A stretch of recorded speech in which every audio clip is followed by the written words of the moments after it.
Justin Gage lahir dan besar di Safford, Arizona, dalam keluarga pekerja keras.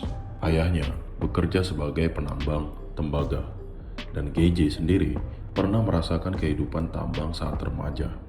Pengalaman yang kelak membentuk mentalitasnya yang keras dan tidak banyak mengeluh. Dia mulai bergulat sejak usia 4 tahun, tumbuh sebagai anak yang sejak awal mengenal disiplin, benturan fisik, dan budaya kerja yang berat. Di Safford High School, dia menjadi 2 kali juara negara bagian Arizona, lalu melanjutkan gulat pada University of Northern Colorado, tempat dia berkembang menjadi NCAA Division 1 All-American. Sebelum menjadi nama besar di MMA, Justin Gage justru memulai langkahnya melalui jalur amatir yang tidak terlalu panjang, tetapi sangat penting dalam perjalanan karirnya.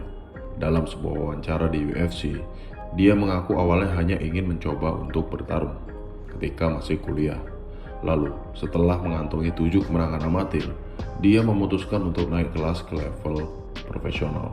Sumber lain dari ESPN juga mencatat bahwa dia masih aktif bergulat di University of Northern Colorado ketika mengambil laga-laga amatir tersebut. Sebuah masa transisi yang menunjukkan betapa cepatnya dia beralih dari pegulat kampus menjadi petarung penuh waktu.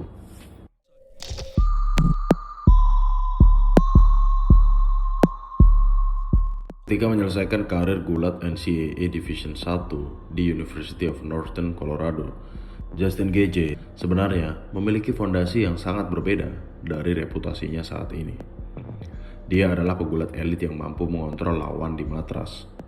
Namun, saat memasuki MMA profesional pada tahun 2011, Gage justru jatuh cinta pada pertarungan berdiri atau striking.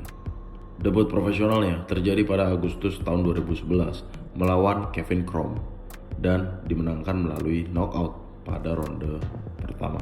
Setelah itu, Gage membangun reputasinya di sirkuit regional Colorado dengan gaya yang bahkan pada saat itu dianggap terlalu beresiko. Salah satu hal yang membuat awal karir dari Gage unik adalah hampir tidak ada kemenangan yang aman. Dia tidak menjadi petarung yang mengontrol lawan di bawah lalu mengendalikan ronde demi ronde. Sebaliknya, dia memilih bertukar pukulan dan memaksa lawan masuk ke pertarungan fisik yang sangat melelahkan. Dalam beberapa tahun pertama karir profesionalnya, Gage mencatat kemenangan atas Drew Ficat, Gigi Cavalcante, Brian Cobb, dan Lauzon.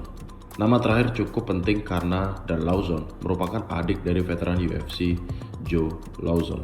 Gage menghentikannya melalui TKO dan semakin memperkuat reputasinya sebagai salah satu prospek lightweight terbaik di Amerika. Pada Januari tahun 2014, Justin Gage menghadapi Richard Petisnok untuk memperebutkan sabuk lightweight perdana pada WSOF atau World Series of Fighting. Gage memenangkan pertarungan tersebut melalui TKO ronde pertama dan resmi menjadi juara lightweight pertama dalam sejarah organisasi tersebut. Inilah awal dari masa kejayaannya. Berbeda dengan banyak juara regional yang mendominasi lewat keputusan juri, hampir seluruh pertahanan gelar Justin Gage berakhir dengan finishing. Dia mengalahkan Nick Newell melalui TKO pada ronde kedua, menghentikan Luis Palomino pada pertemuan pertama melalui TKO ronde ketiga dalam pertarungan terbaik sejarah World Series of Fighting, lalu kembali mengalahkan Palomino dalam laga rematch melalui TKO pada ronde kedua. Setelah itu, dia menghentikan Brian Foster melalui TKO ronde pertama dan Luis Firmino melalui Dr. Stoppage pada ronde ketiga. Sampai meninggalkan organisasi World Series of Fighting, Justin Gage mencatat rekor profesional sempurna 17-0 dan hampir seluruh kemenangannya diraih melalui finishing sebelum waktu berakhir. Banyak pengamat pada saat itu menilai Justin Gage sebagai prospek paling berbahaya di luar organisasi UFC.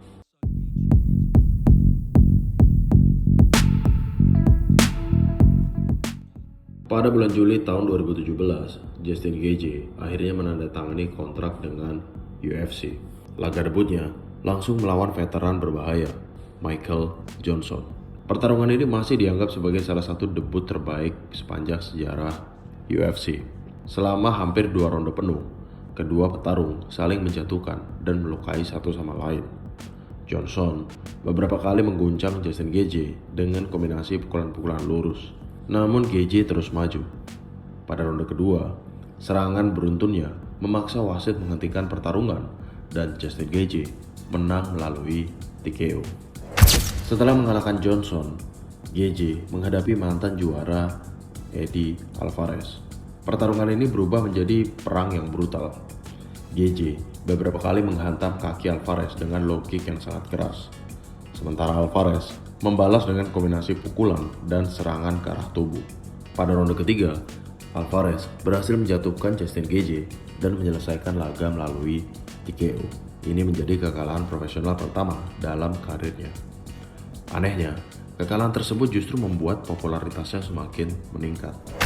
Hal yang sama terjadi pada saat menghadapi Dustin Poirier pada April tahun 2018. Gaethje dan Poirier menyajikan salah satu pertarungan lightweight terbaik pada dekade tersebut.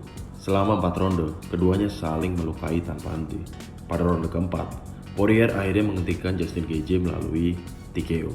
Dalam kurun waktu kurang dari 5 bulan, Justin Gaethje mengalami 2 kekalahan beruntun. Namun, UFC menyadari satu hal. Setiap kali Justin Gaethje bertarung, penonton mendapatkan tontonan yang luar biasa. Titik balik karirnya datang setelah bekerja lebih intensif dengan pelatih Trevor Whitman. Jika sebelumnya Gaethje bertarung seperti orang yang ingin menghabisi lawannya secepat mungkin, versi baru Justin Gaethje jauh lebih sabar. Perubahan itu langsung terlihat saat menghadapi James Vick. Gaethje mengakhiri pertarungan hanya dalam 87 detik melalui knockout spektakuler. Kemudian dia menghentikan Edson Barbosa melalui knockout pada ronde pertama, lalu mengalahkan Donald Cerrone melalui TKO pada ronde pertama. Untuk pertama kali dalam karir UFC-nya, Justin Gaethje tidak hanya brutal, dia menjadi brutal, namun juga efisien. Puncak transformasi tersebut terjadi pada UFC 249 saat melawan Tony Ferguson. Pada saat itu Tony Ferguson tidak terkalahkan dalam 12 pertarungan beruntun dan dianggap sebagai salah satu petarung paling berbahaya di dunia pada saat itu. Selama hampir 5 ronde penuh, Justin Gaethje menghancurkan Tony Ferguson melalui jab, pukulan hook kiri, dan juga counter kanan yang presisi. Bahkan, wajah Tony Ferguson mengalami kerusakan yang parah akibat akumulasi pukulan.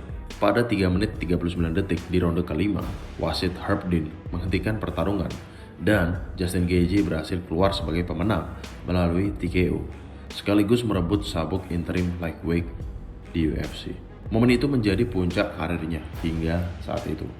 Dari petarung regional Colorado yang gemar berkelahi, Justin Gaethje berubah menjadi juara interim UFC dan salah satu nama terbesar dalam sejarah lightweight modern. Kemenangan atas Tony Ferguson pada UFC 249 mengubah segalanya. Untuk pertama kali dalam karirnya, Justin Gaethje bukan lagi sekedar petarung yang menghadirkan pertunjukan yang brutal, namun kini dia memegang sabuk interim lightweight UFC dan berada satu langkah dari gelar juara dunia yang selama bertahun-tahun menjadi impiannya. Namun, di hadapannya berdiri seorang petarung yang saat itu dianggap hampir tak terkalahkan, Khabib Nurmagomedov. Pada UFC 254 yang terjadi tahun 2020 di bulan Oktober, Justin Gaethje menghadapi tantangan terbesar dalam karirnya. Menariknya, banyak analis yang percaya dia memiliki peluang lebih besar dibanding lawan-lawan Khabib sebelumnya. Berbeda dengan Conor McGregor atau Dustin Poirier, Justin Gaethje memiliki latar belakang gulat NCAA Division 1 yang sangat kuat. Secara teori, dia adalah orang yang paling siap menghadapi tekanan grappling dari Khabib. Di ronde pertama harapan itu sempat terlihat. Gaethje beberapa kali mendaratkan low kick yang keras yang membuat kaki depan Khabib memerah. Dia juga mampu mempertahankan beberapa percobaan takedown pada awal-awal ronde. Namun semakin lama pertarungan berjalan, tekanan khas Khabib mulai terlihat. Pada ronde kedua, Khabib berhasil membawa pertarungan ke ground, melewati pertahanan Gaethje, lalu melakukan kuncian triangle choke yang memaksa Justin Gaethje menyerah. Kekalahan itu mengakhiri harapan menjadi juara dunia pada malam itu. Dan lebih dari itu, pertarungan tersebut menjadi laga terakhir Khabib sebelum pensiun dengan rekor sempurna 29-0. Bagi Justin Gaethje, kekalahan itu sangat menyakitkan. Namun, dia kembali melakukan apa yang selalu dia lakukan sepanjang karirnya, yaitu bangkit. Setelah absen lebih dari 1 tahun, Justin Gaethje kembali pada November tahun 2021 untuk menghadapi mantan juara Bellator, Michael Chandler. Pertarungan ini sering disebut sebagai salah satu laga terbaik dalam sejarah divisi lightweight. Sejak detik pertama, keduanya bertarung tanpa rasa takut. Chandler menjatuhkan Justin Gaethje pada ronde pertama. Justin Gaethje membalas dengan kombinasi keras pada ronde kedua. Darah mengalir. Wajah keduanya hancur, tetapi tidak ada yang mundur.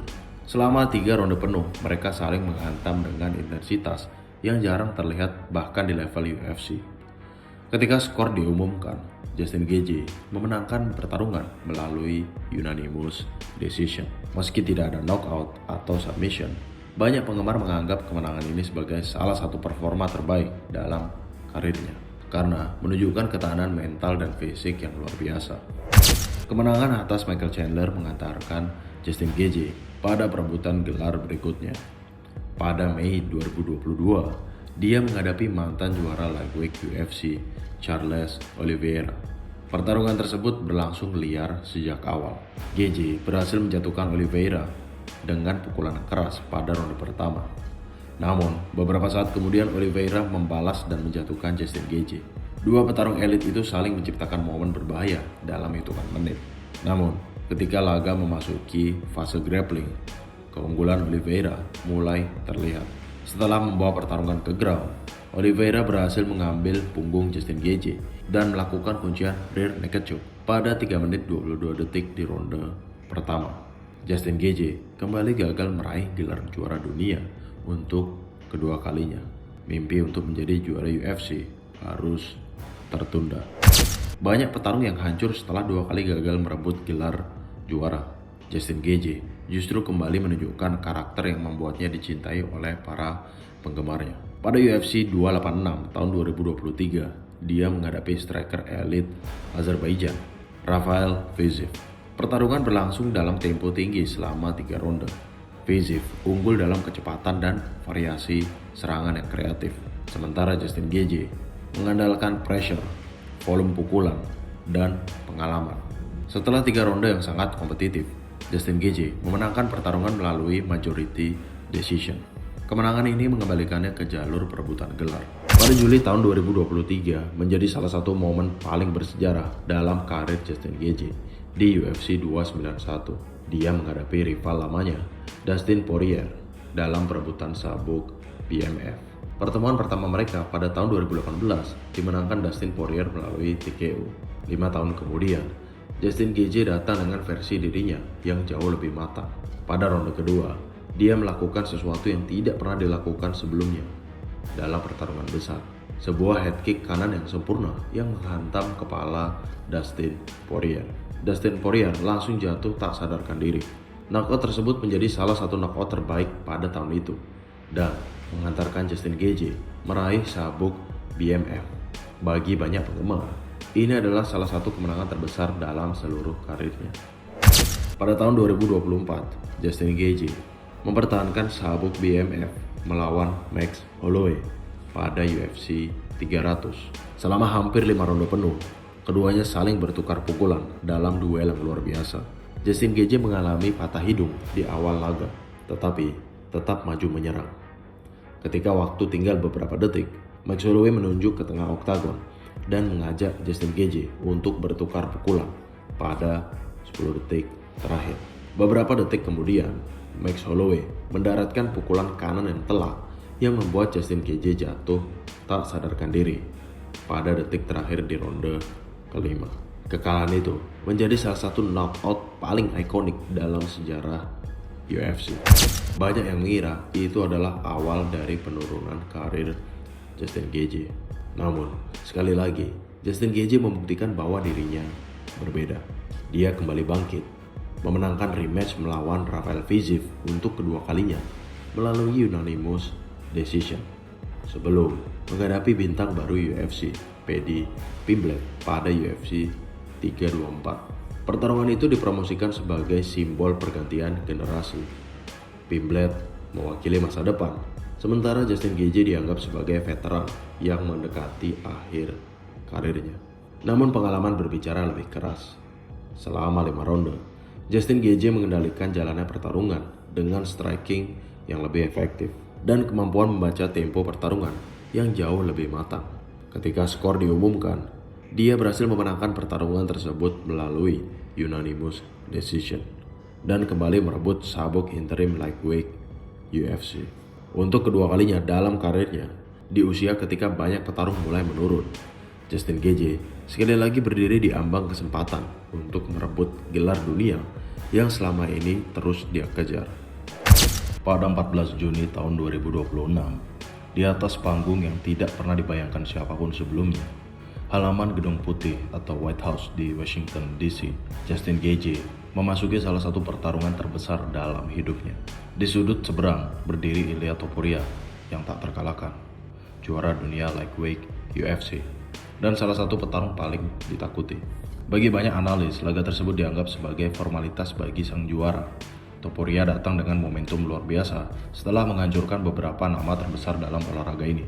Sementara Gaethje, yang saat itu berusia 37 tahun, dianggap sudah melewati masa terbaiknya. Namun, Justin Gaethje telah menghabiskan seluruh karirnya untuk membuktikan bahwa prediksi tidak selalu berarti apa-apa ketika pintu oktagon tertutup. Ronde pertama berlangsung ketat. Topuria tampil seperti yang diharapkan banyak orang. Cepat, tajam, dan percaya diri. Kombinasi pukulannya beberapa kali menemukan sasaran. Sementara Gaethje masih berusaha membaca ritme lawannya.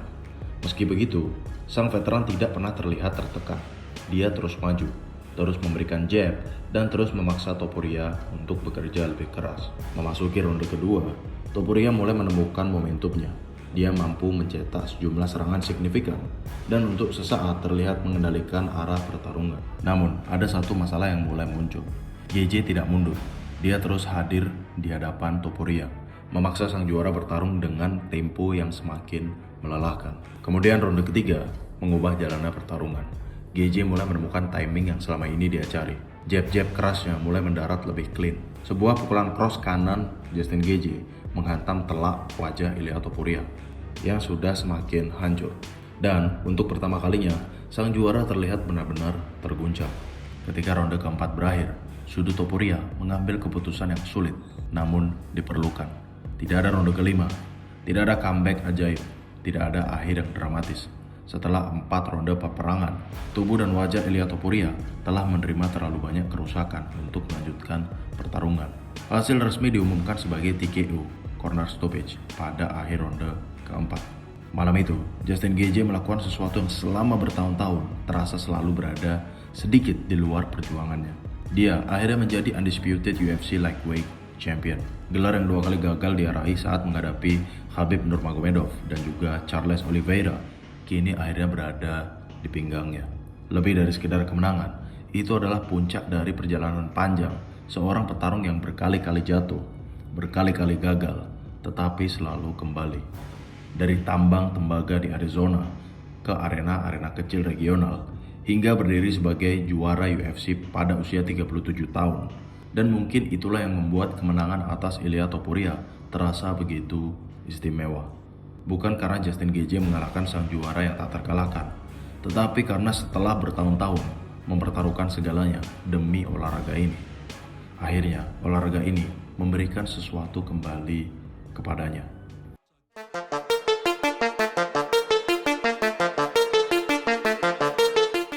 Jika melihat Justin Gaethje sekilas, banyak orang mengira dia hanyalah petarung yang maju tanpa rasa takut dan mengandalkan chin yang kuat untuk memenangkan pertarungan.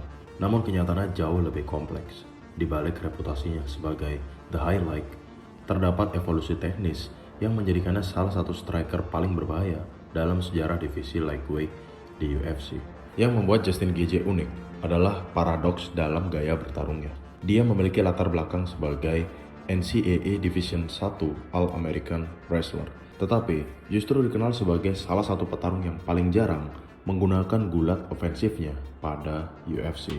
Bagi Gaethje, gulat bukanlah senjata utama, untuk menjatuhkan lawan-lawannya, melainkan fondasi yang memberinya kebebasan untuk bertarung di atas kaki atau striking. Karena mengetahui dirinya mampu bertahan dari takedown dan bangkit ketika dijatuhkan, dia bisa berdiri di depan striker elit tanpa rasa takut terhadap ancaman grappling. Inilah yang membedakannya dari banyak petarung lain. Gaya bertarung Justin Gaethje dibangun di atas satu prinsip sederhana. Saya ingin membuat lawan merasakan pertarungan yang tidak ingin mereka alami. Dia bukan striker yang mengandalkan volume pukulan seperti Max Holloway, bukan pula counter striker seperti Israel Adesanya. Justin adalah pressure fighter. Dia terus maju, memotong sudut, memaksa lawan bergerak mundur, dan secara perlahan menghancurkan pertahanan mereka. Bahkan ketika lawan mendaratkan pukulan yang clean, Gaethje sering tetap melangkah maju. Hal ini menciptakan tekanan psikologis yang luar biasa. Banyak petarung terbiasa melihat lawan mundur setelah terkena pukulan yang keras. Gaethje justru melakukan kebalikannya. Semakin keras dia dipukul, seringkali semakin agresif dia membalas. Jika harus memilih satu teknik yang paling identik dengan Justin Gaethje, jawabannya adalah low kick. Trevor Whitman, pelatihnya, pernah mengatakan bahwa Justin Gaethje memiliki kemampuan luar biasa dalam menghantam saraf peroneal di bagian luar paha lawan. Dia tidak sekedar menendang kaki, dia menendang dengan tujuan menghancurkan mobilitas lawannya. Lihat bagaimana dia menghadapi Michael Johnson. Lihat pertarungannya melawan Edson Barbosa. Lihat perangnya melawan Dustin Poirier. Dalam semua laga tersebut, kaki lawan berubah warna hanya dalam hitungan menit. Banyak striker menggunakan low kick untuk mengumpulkan poin. Justin Gaethje menggunakan low kick untuk menghilangkan kemampuan lawan bergerak. Ketika kaki lawan mulai rusak, barulah tinju kanannya mulai mengambil alih. Versi awal Justin Gaethje di UFC sangat berbeda dengan versi sekarang. Ketika menghadapi Michael Johnson, Eddie Alvarez maupun Dustin Poirier, dia bertarung seperti seorang petarung jalanan elit. Dia mengandalkan agresivitas, daya tahan, dan kemampuan untuk saling menghancurkan. Strategi itu menghasilkan pertarungan yang luar biasa, tetapi juga membuatnya terlalu banyak menerima damage atau kerusakan. Setelah kekalahan dari Poirier, pelatihnya Trevor Whitman mulai membangun ulang pendekatan striking Gaethje. Perubahan terbesar adalah pada penggunaan jab. Sebelumnya, Gaethje sering melompat masuk dengan hook kiri dan overhand kanan. Kini, dia mulai menggunakan jab sebagai alat untuk mengontrol jarak. Hasilnya langsung terlihat seperti knockout dalam 87 detiknya melawan James Vick, lalu knockout di ronde pertama saat melawan Edson Barbosa, maupun saat dia menghentikan Donald Cerrone di ronde pertama. Gaethje tetap brutal, tetapi kini jauh lebih efisien. Karena orang lebih sering membicarakan low kicknya, kekuatan tangan Justin Gaethje sering kurang dihargai. Padahal, hampir semua lawannya mengakui bahwa pukulan Justin Gaethje terasa luar biasa keras. Yang membuatnya berbahaya bukan hanya raw powernya, tetapi dia memiliki timing yang sangat baik. Contoh terbaik adalah knockoutnya terhadap Dustin Poirier pada UFC 291. Gaethje membaca kecenderungan Poirier untuk bergerak ke arah tertentu saat keluar dari pertukaran pukulan. Ketika momen itu datang, dia melepaskan head kick yang sempurna. Hal serupa juga terlihat saat dia menghancurkan Tony Ferguson. Banyak orang yang menganggap Justin Gaethje tidak memiliki pertahanan. Pandangan ini sebenarnya lebih cocok untuk versi awal karirnya. Sejak bekerja dengan Trevor Whitman, pertahanannya meningkat drastis. Dia mulai menggunakan footwork yang lebih disiplin, guard yang lebih rapat, head movement yang lebih efektif, dan yang paling penting, dia tidak lagi menerima pukulan hanya demi membalas pukulan. Meski demikian, satu kelemahan masih tetap ada. Ketika pertarungan berubah menjadi perang terbuka, insting alami Justin Gaethje sering mengambil alih. Dia terkadang meninggalkan disiplin teknisnya demi bertukar pukulan. Hal inilah yang membuat pertarungannya melawan Eddie Alvarez, Dustin Poirier, Michael Chandler, maupun Max Holloway menjadi begitu spektakuler. Aspek yang paling menarik dari Justin Gaethje adalah fakta bahwa salah satu senjata terbaiknya justru paling jarang digunakan. Sebagai NCAA Division 1 All-American, secara teori, dia bisa menjadi petarung yang paling mendominasi lawan melalui wrestlingnya. Namun, sepanjang karir UFC-nya, dia hampir tidak pernah membangun strategi di sekitar takedown. Sebaliknya, dia menggunakan gulatnya untuk menjaga pertarungan tetap berdiri, bertahan dari upaya grappling lawan, kembali berdiri ketika dijatuhkan, atau menghemat energi selama pertarungan. Inilah mengapa banyak orang lupa bahwa Justin Gaethje sebenarnya adalah seorang pegulat elit. Dia begitu sukses sebagai striker sehingga latar belakang gulatnya sering tertutupi. Dan yang membuat Justin Gaethje berbeda bukan hanya tekniknya, melainkan kemampuannya menerima risiko yang tidak ingin diterima oleh petarung lain. Dia bersedia masuk ke zona berbahaya demi menciptakan peluang. Dia rela bertarung dalam jarak yang membuat kedua petarung sama-sama bisa tumbang. Dan yang paling penting, dia mampu untuk tetap berpikir jernih di tengah kekacauan. Justin Gaethje tidak bertarung seperti seorang seniman yang mencari kesempurnaan. Dia bertarung sebagai seorang penambang yang dibesarkan di Arizona, terus maju, terus bekerja, dan terus menghancurkan apapun yang ada di depannya sampai tidak ada lagi yang tersisa.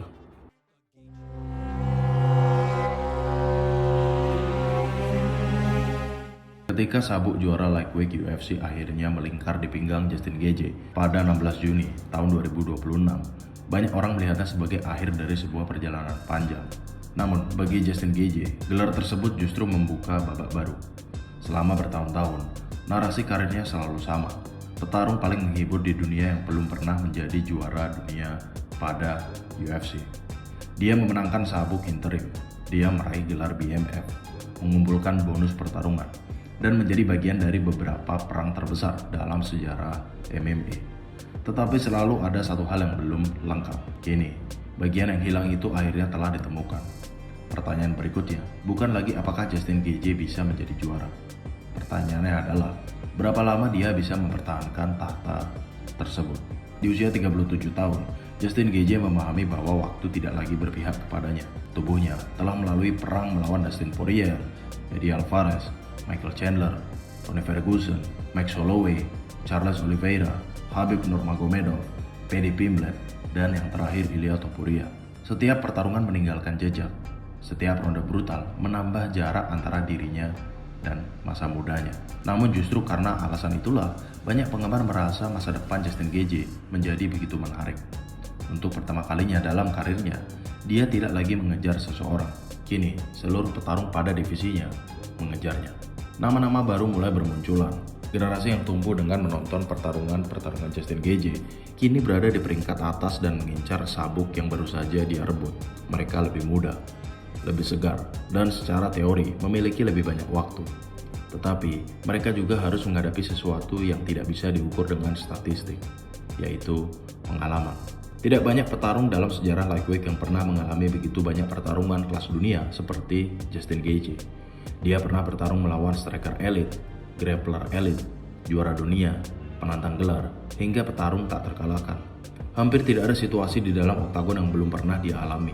Dan pengalaman itu kini menjadi senjata yang sama berharganya dengan pukulan ataupun tendangan. Meski begitu, Gaethje sendiri tampaknya realistis mengenai masa depannya. Dalam berbagai kesempatan, dia mengisyaratkan bahwa dirinya tidak berniat bertarung terlalu lama. Dia memahami resiko olahraga ini dan menyadari bahwa setiap pertarungan tambahan berarti lebih banyak kerusakan yang harus dibayar tubuhnya. Karena itu, masa depan Justin Gaethje kemungkinan tidak akan diukur dari jumlah tahun yang tersisa, melainkan dari kualitas lawan yang masih dia ingin hadapi. Apakah dia akan mempertahankan gelarnya melawan kontender nomor 1? Apakah dia akan menghadapi generasi baru yang berusaha mengambil alih divisi? Atau dia akan memilih menutup karirnya di puncak sebagai juara dunia? Hanya waktu yang bisa menjawab. Namun, satu hal yang pasti, tidak peduli bagaimana bab terakhir karirnya ditulis, warisan Justin Gaethje telah lama melampaui sabuk juara. Dia bukan hanya seorang atlet, dia adalah simbol dari keberanian dalam olahraga yang paling tidak kenal ampun di dunia ini. Ketika banyak petarung memilih jalan yang aman, Justin Gaethje memilih jalan yang lebih sulit. Ketika kekalahan datang, dia bangkit. Ketika kesempatan hilang, dia kembali mengejarnya. Dan ketika dunia mulai meragukannya, dia membuktikan bahwa dirinya masih mampu berdiri di puncak. Mungkin suatu hari nanti Justin Gaethje akan meletakkan sarung tangannya di tengah oktagon dan mengakhiri perjalanan yang luar biasa ini. Tetapi ketika hari itu tiba, dia tidak hanya dikenang sebagai juara pada divisi lightweight UFC, tetapi dia akan dikenang sebagai salah satu petarung paling berani, paling menghibur, dan paling autentik yang pernah memasuki arena pertarungan. Karena pada akhirnya, warisan terbesar Justin Gaethje bukanlah sabuk yang berhasil dia menangkan, tetapi bagaimana cara dia untuk mendapatkannya. Terima kasih untuk kalian semua yang sudah menonton video ini sampai akhir. Jika kalian ingin membantu channel ini untuk lebih berkembang, kalian bisa membantu dengan klik tombol subscribe dan juga tombol like-nya. And stay sharp, stay fierce, and always trust your fight instinct.